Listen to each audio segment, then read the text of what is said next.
Hey, and welcome to my tutorial on Stata. This is for a basic user that's just getting started with Stata, wants to get their fingers wet and take a quick crash course in Stata, figure out some commands that they can be running to get up and going with Stata. So first thing you might want to do is go to my webpage, www.googlepages.com/Stata. On it you'll see a quick description, the video you're watching, some commands over here. You'll see some links to pages that have do files that integrate LaTeX and a couple other programs. There's some links on Meta, which is a matrix programming language that's within Stata using a little bit of C. It's a lot like MATLAB, almost exactly the same. You have Stata plugins that you might want to read about, and Stat Transfer, a program that you can use that's very helpful to transfer data sets between SPSS, SAS, Excel, R, whatever it may be, if you're working with someone else who has a different statistical program. There also is a link to Stata Journal Archives that's very helpful to read later on as you get more familiar with Stata, to learn about different add-on programs people are writing to improve your Stata experience. So the first thing you're going to see is the results window right here. This is going to have everything that's going to be output by Stata, everything you tell it to do, all the regressions and results. The actual stuff you're going to tell it to do is going to be written here in the command window. You're going to hit enter, it's going to put up here, and once you run a command it'll populate over here in the command window. When you have a command that's been run, you can actually right click and it pops up in the command window, or you can actually scroll up and down through the page up and page down command with previous commands. Once you load a dataset, it'll appear over here in the variables box. So the first few things you need to know about Stata is it's really user-friendly with drop-down menus. You can just click right here. You can import datasets from different formats, or you can use in-file or in-sheet commands. As you go through, the two different menus you're going to be using the most are graphics and statistics. All you do is you just drop down, pick a sub-menu within here, click on it, input a few variables, click submit after you've selected the options you want, and it'll output all the information right here to the results window. If it's going a little bit too slow and you want to stop it, you click the red stop sign to break the commands. You can click on the data browser to look at your data, figure out maybe what's going wrong. If you want to edit some stuff, you can actually click the data editor, exactly the same as the browser, except you can change stuff.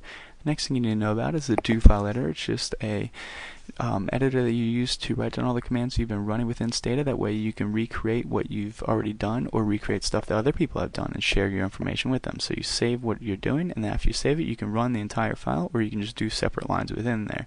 If the do file editor won't open, sometimes happens, you go to edit preferences, manage preferences, load preferences, and restore the factory settings. If you want to save your own preferences, you can just save preferences and new preference set. What I mean by the preferences is that it's just how it looks. So if you want to change where the different windows are opening up, or how fat or thin they are, then you can do that and save your own preferences. So let's go ahead and get started. What I normally do is I do clear. And if I have any variables over here, which I don't right now, it'll actually clear them out and get me up and going ready for Stata. So I do set more off. What that does is if I do something that takes up the entire screen, it doesn't prompt me to hit the spacebar as I'm going through that stuff. You'll see if I do that again, I have to hit the spacebar or actually click within the more to get it to go through. So I do set more off, and then I do my set mat size, maybe 5,000, whatever I want. If I want to specify that, you don't always have to do that.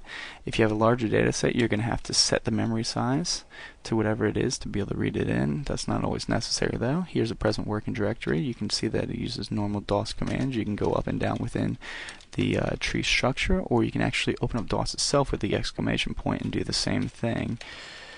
And then when you're done, you can go ahead and type exit and get out of there. The one thing you cannot do within Stata is use the normal delete command. The reason being is that this asterisk right here is no longer a wildcard. What this does now is it's a comment tag. So everything to the right of here is actually commented out now. The other problem is that delete is not a recognized function within Stata. It's actually erase that you would have to use. And just so you know, the wildcard is _all within Stata.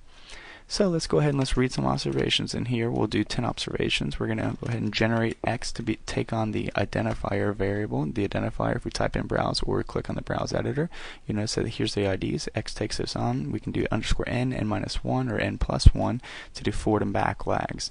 We can generate Y is equal to mod x3, so it takes on the remainder values when divided by 3. We can do list xy, we can do lists with xy in 1 to 5. We can do it in through 6 through 10 by pressing the page up, getting the commands real quick. We can do 10 to 6. We can do order, and we can do y to x, so it changes the order of the variables over here. We can sort by x, and when you browse within here, you'll see that it's sorted by x over here. A bunch of different things you can do with Stata. Say we actually want to input my x and y instead of just recreating some simulated values. And when you do that, you just do input XY, you hit end. When you're done, you can actually go within the data editor, say I made a mistake and that wasn't supposed to be 23, it's supposed to be 2. I can hit enter and I can manually change it. I can accept the changes when it prompts me, or I could have just typed replace like that right there. So let's go ahead and actually load up a data set. What you can do is you normally do, say I have a data set named auto that's in my present working directory. I would do that to load it up, but I don't have that actual data set, so I can actually load up some data sets that Stata automatically comes packaged with. I know that there's an auto one, so I do sysuse auto clear. I can also do web use and load stuff up from the web, so if you have a server that has data sets, you can load them automatically that way.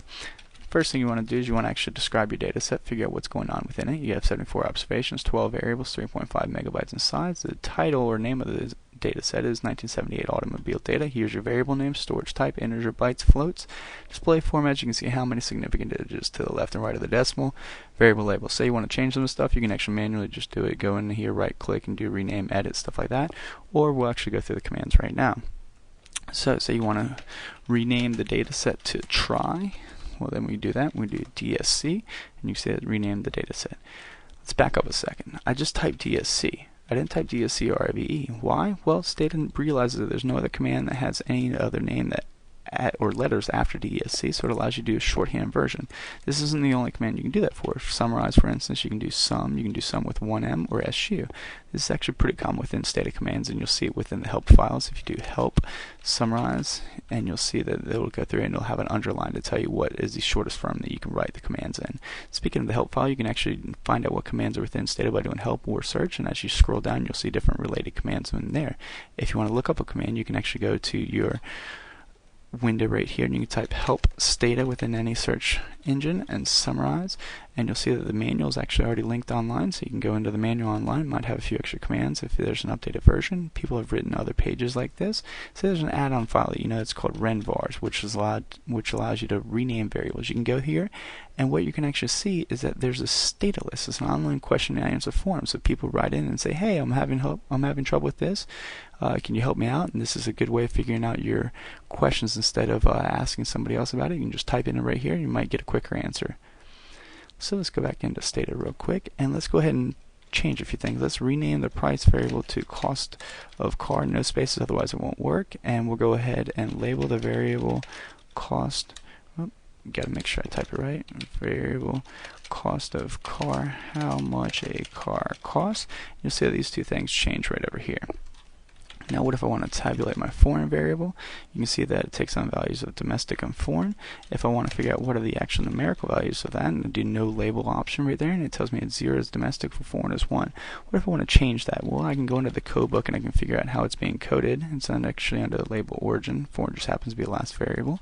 And I can do label dir, figure out the other labels in there. If I want to see if the code book is having any problems or if there's any errors I should be aware of, do code book problems. The string variable make has a problem. It's just spaces, so it's not a big deal. If I want to make my data set run a little bit faster, I can do compress like that, and it'll compress the files into smaller data or smaller formats. So it's actually very helpful. It doesn't change or affect the data in any way. So say I want to redefine the label to US as being 0 is a US, 1 is non-US, and I want to assign that value to foreign.